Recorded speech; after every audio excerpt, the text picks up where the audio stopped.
you've got all of these different computerized instruments to create new sounds, and it's like R&B and black music producers like, aha, we have something here. But a lot of those early records were scattershot. I feel like More Bounce to the Ounce is the fleshed out version of what electro funk and boogie would eventually become in 81 and 82.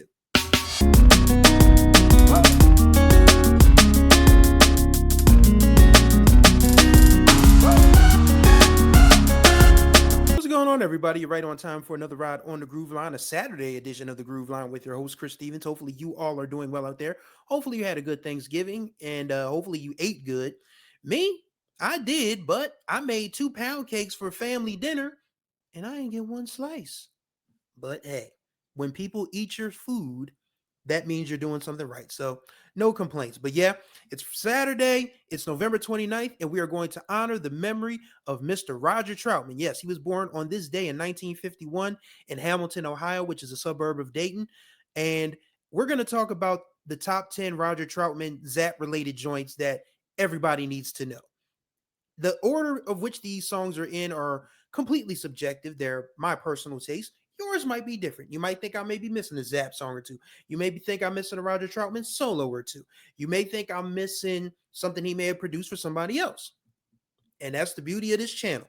We can talk about it in the comments. We can talk about it however you like. So let's go ahead and get started. So I'm going to start with number 10. And number 10 is a song that came into my life a little later, but it's one that I really, really enjoy. It's from his 1984 solo album, his second one, The Saga Continues, and it's called I Keep Trying. And this one was co-written with Billy Beck of the Ohio Players. Now, if you're not familiar, Billy Beck was the keyboardist during the Ohio Players' biggest hit-making days, like with Fire, Love Roller Coaster, Sweet Sticky Thing, all of that stuff. Billy Beck was on those tracks.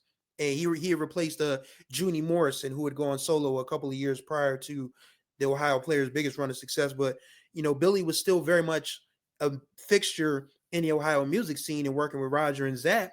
And he played keyboards on a lot of Roger's solo stuff, as well as some of the Zapp stuff.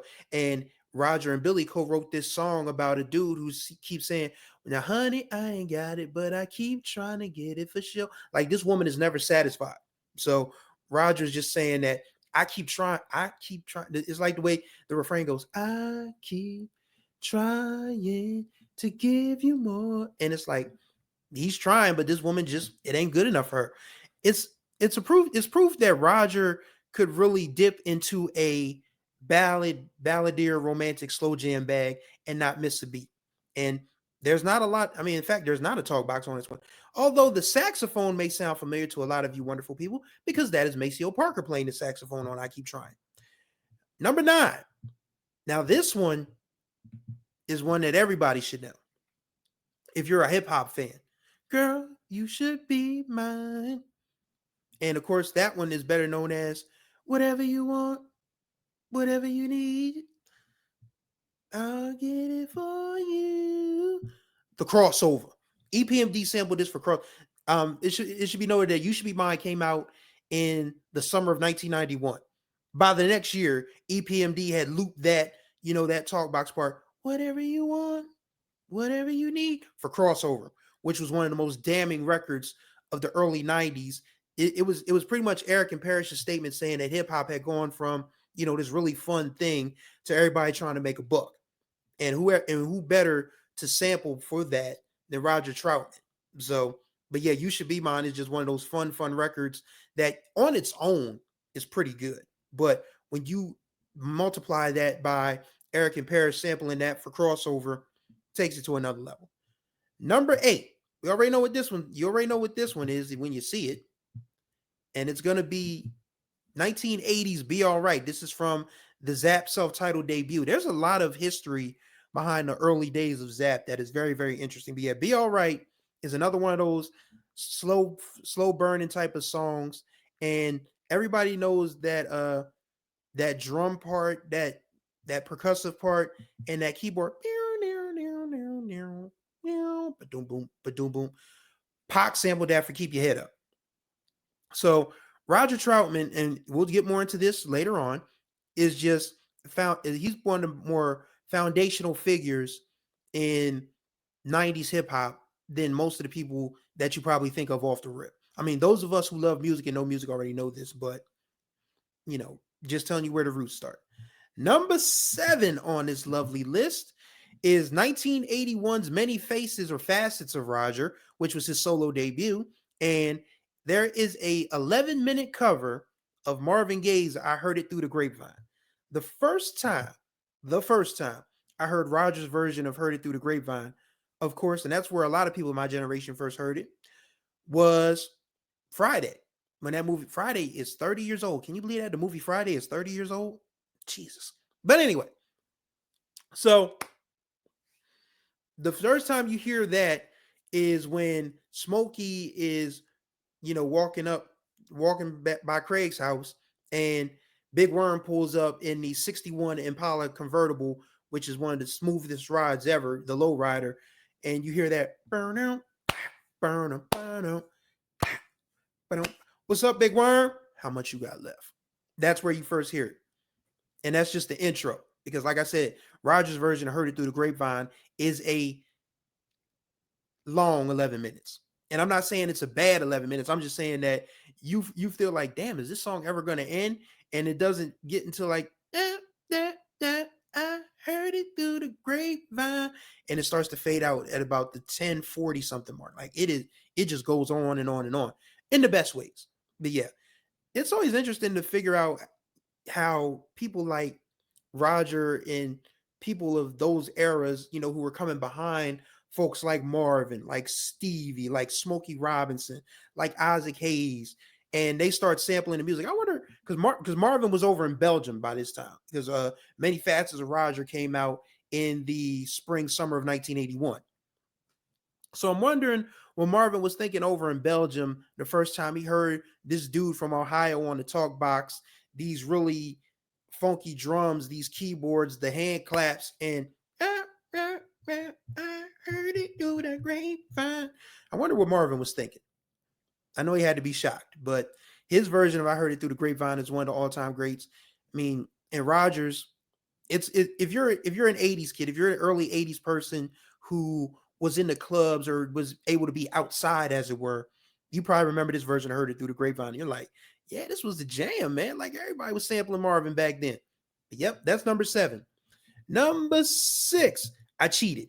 I absolutely cheated. I couldn't leave either one of these two off of the chart. So this is from the 1983 album Zapp 3, and it's 2 songs, Heartbreaker and I Can Make You Dance. So why I put those two together is because Heartbreaker is one of those West Coast G-Funk classics that LA LA guys of a certain age swear by.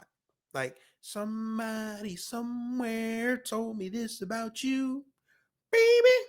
They said you're a heartbreaker. It just can't be true, baby.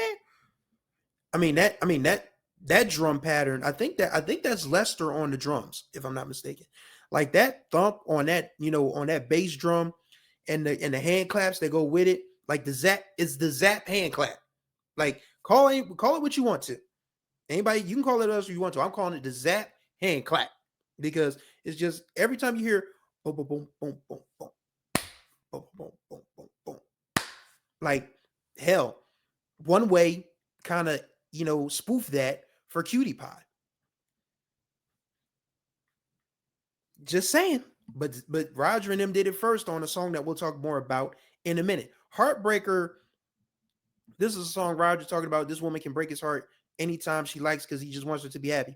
Without all the good things you've been putting on my mind, I can truly put my broken heart behind. So please, yeah, And I Can Make You Dance. It's really that simple.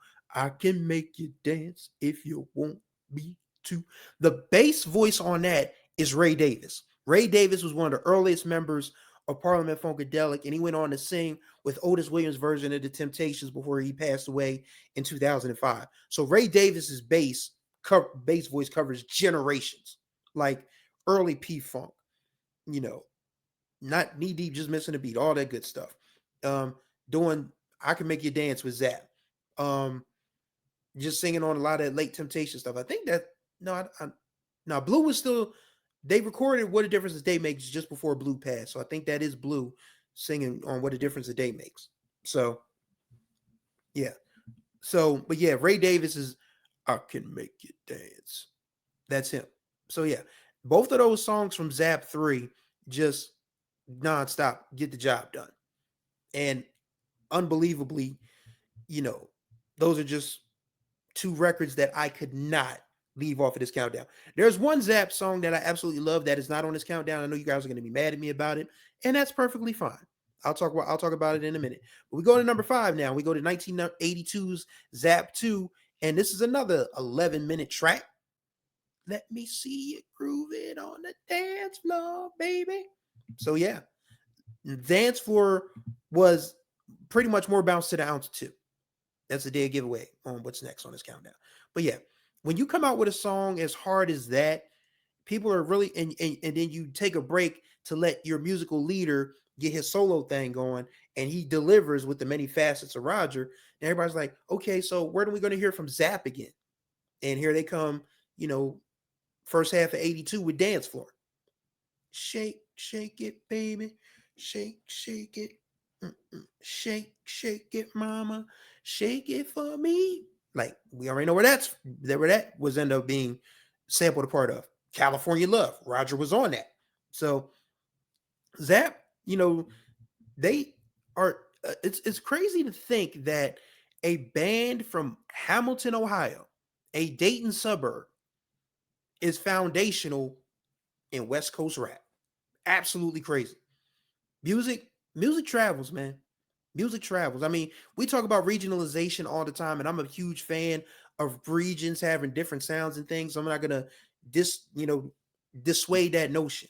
But I always found it funny that a group of brothers and different folks, because you had Reverend Dale DeGroat, Greg Jackson. I think Greg Jackson's still with us. If he's not, I apologize. Rest in peace to Greg Jackson. Ricardo Bray. I mean, all these different folks who were interchangeable in Zapp, and these folks were from Ohio. They were from the Rust Belt, and their music found their way out to the hood in California, and those folks just adopted it. And Dre and DJ Quick, MC8, all and Warren G and all these folks, that Zapp clap got into them, and it created G Funk. It's amazing how music just finds a common twine, a common thread. It's absolutely mind-boggling. But yes, number 4 on the countdown. This is the one that people are probably going to be shocked I put up this high, but it is 1984's In the Mix, another one from the saga continues. And this one is frenetic, it's techno, it's electro, it's funky as all get out, and it's Roger in his bag. He's actually shouting out radio DJs and different folks who keep the music playing. And he also has this part in the end where he says, James Brown, we love you. Barry Gordy, we love you too. The Motown sound, it's in the mix. And I don't know how you can be in a bad mood listening to It's in the Mix. For one, you're going to be too busy dancing. Like, you're really going to be amped up if you're in the mood, if you can really catch a vibe to In the Mix. It's just one of those records that just, it doesn't stop. I mean, it does stop. I mean, it's about 5 minutes long, but it's one of those songs you probably want to hear about 3 or 4 times back to back before you move on to the next one. Number 3. Now, we had to, this one was going to be high up. I Want to Be Your Man from 1987's Unlimited. And again, this is Roger stepping into his sort of romance bag.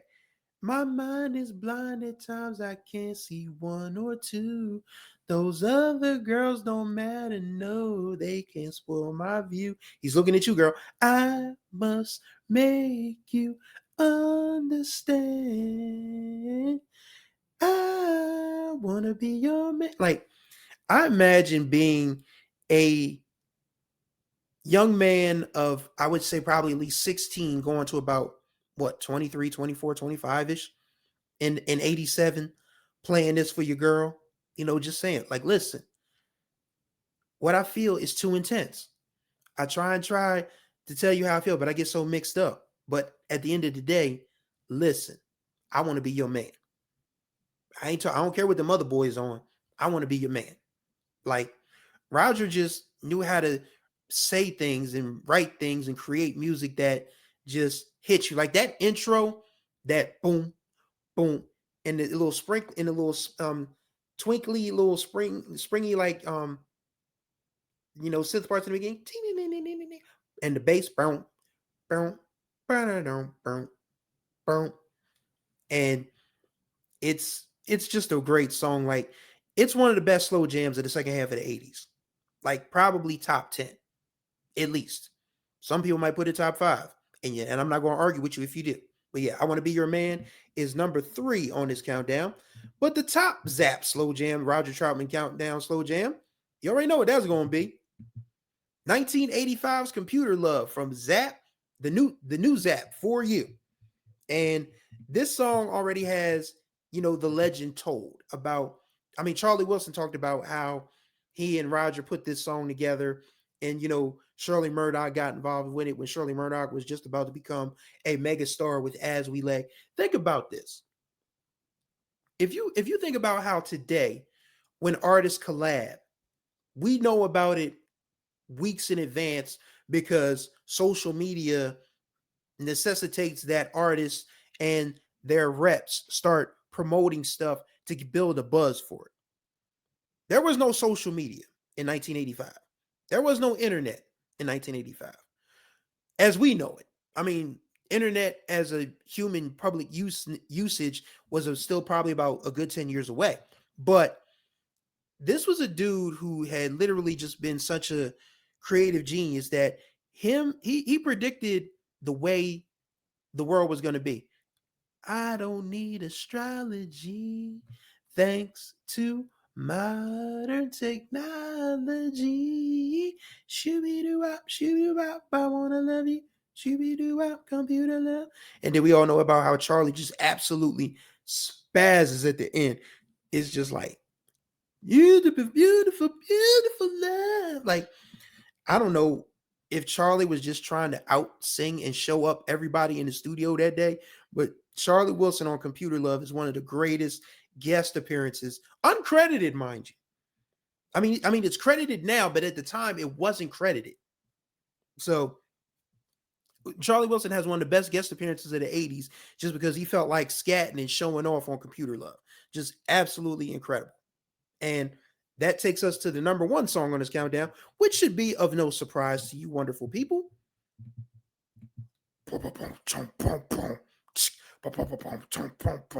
More Bounce. More Bounce to the Ounce. The lead single from their 1980 self-titled debut, Zapp. Now, the way this story goes is that in 1978, a good 2 years before Zapp became Zapp, they were still Roger and the Human Body at this point. And they were touring. They had done local gigs around Ohio and different things. And then, of course, Ohio, Bootsy Collins is from Cincinnati. And they meet up, they become friends, and Bootsy's like, you need to do something with this riff that you got on another song. And so, and George Clinton actually came in there because they took that to United Sound in Detroit, Michigan in the early stages of 1979. So, they start, adding the talk box to it. And by this time, you created something called More Bounce to the Ounce. And it is one of the more game changing, genre bending, game breaking songs to ever be recorded in the last 50 years. Like I would put More Bounce up there with anything that Stevie's done. And I love Stevie. I would put that up there with anything that Mike did.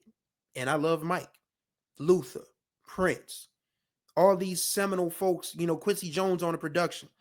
Roger Troutman created created genres and subgenres with More Bounce to the Ounce because electro did not have a name in the fall of 1980. It did not. It was still, people still were trying to figure out what the hell they were going to do in the R&B space after Disco Demolition Night had taken disco out of the popular culture. Disco records were still being made. But by the time you get to the second half of 80, beginning of 1981, artists and producers are starting trying to figure out man, the disco records just ain't hitting like they used to. What are we gonna do? Then you have these technological advances like the Lindrum, the TR-808, the TR-909. You've got Yamaha DX7 synthesizers. You've got ARBs. You've got Moogs. You've got all of these different computerized instruments to create new sounds. And it's like R&B and, black music producers like, aha, we have something here. But a lot of those early records were scattershot. I feel like More Bounce to the Ounce is the fleshed out version of what electro funk and boogie would eventually become in 81 and 82. Like that record was so far ahead of its time. So far ahead of its time. And it doesn't, I don't want to say it doesn't get enough credit. I mean, it gets enough credit in black music spaces, but as far as pop music, that song deserves way more love than it gets because a lot of people started copying, that really hard sort of rubbery, wobbly, hard to put a handle on type of sound over time.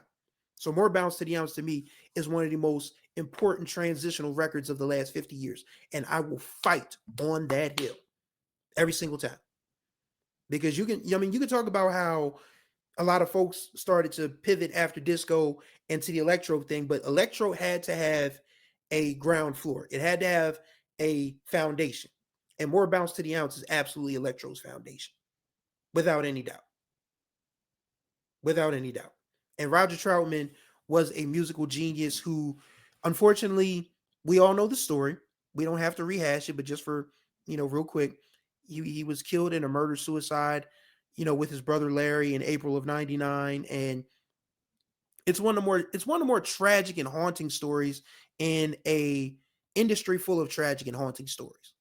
Like you just never like I'll never forget Shirley Murdoch said it on the Unsung because that was one of the earliest Unsung episodes. Still one of the best in the series, mind you. If you can find it anywhere, be it on YouTube, be it on other, less uh known platforms. If you can find the Zapp Unsung, it's still probably top 5 in the entire Unsung series. And Unsung has been around for 17 years. But yeah, I'll never forget what Shirley Murdoch said when they were starting to talk about what happened. She said there's only 3 beings that know what happened that day. That's Roger, that's Larry, and that's God. We will never know. We will never know. And those 3 parties, they ain't talking. I mean, they can't talk. So yeah, I mean, it was tragedy how Roger Troutman's life came to an end, but in those 47 years, the man was a musical messiah, a genius, a a game changer, a transcendent figure, and we are all better for having listened to Roger Troutman's music at some point in time in our lives. So, on the 74th anniversary of his birth, we salute Roger Troutman. We send peace to his loved ones, his bandmates, his kids, because apparently he had 12 of them. I think it's 10 or 12. Roger was a busy man. And I get it. When you're as charismatic as he was, when you're as talented as he is, the ladies flock. And condoms weren't as prevalent in the 70s and 80s as they are today. So yeah, Roger has a lot of, the Troutman family, they was busy as a whole. They were busy as a whole. I mean, the matriarch and the patriarch of Rufus Sr. and Miss Addie Mae Troutman, they had 11 kids. So I mean, it was just like, damn. And those kids would eventually go on to have kids. So it's Troutman upon Troutman upon Troutman. And just, that whole family legacy is something that deserves an entire episode in itself. Maybe I'll do that one day. But yes, on the 74th anniversary of his birth, we salute Roger Troutman, one of the best to ever do it. And that's going to do it for this ride on the Groove Line. Greatly appreciate y'all as always. Contact information will be in the description below. So be sure to subscribe and tap that notification bell so you're notified of all the new videos that drop on the channel. As you see, I do something mostly every day. And if you want to like and comment on the videos, that works too. If you have something you want to say, I usually talk back in a cordial, professional way. And we have fun in the comments. So don't be shy. Say something. So thank you guys for riding with me on the Groove Line. And until the next time we ride, enjoy the rest of your weekend. May you find the groove, or may the groove find you.